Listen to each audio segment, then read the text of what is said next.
দেশব্যাপী নানা আয়োজনে পালিত হচ্ছে ব্রেভারিজ অ্যান্ড ব্র্যান্ড মোজোর ১৯তম প্রতিষ্ঠাবার্ষিকী।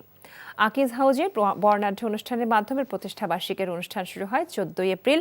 নানা আয়োজনের মধ্যে ছিল বৈশাখী মেলা, কনসার্ট চলবে ১৮ই এপ্রিল পর্যন্ত।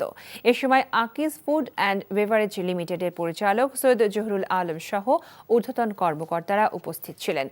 ভোক্তাদের ভালোবাসা, তারুণ্যের শক্তি ও স্বপ্নকে সঙ্গে নিয়ে পথ চলায় যারা পাশে ছিলেন তাদের প্রতি কৃতজ্ঞতা জানান প্রতিষ্ঠানটির পরিচালক। গুলশানের বিচারপতি Shahabuddin Ahmed park, north south university সহ বিভিন্ন স্থানে আনন্দঘন পরিবেশে পালিত হয় বেভারেজ ব্র্যান্ড মোজোর প্রতিষ্ঠাবার্ষিক। বান্ডেল থাকলে প্রতি সেনমানিতে টাকা বাঁচবে। বিকাশ সেনমানি বান্ডেল কিনে জিতুন প্রতি লেনদেনে।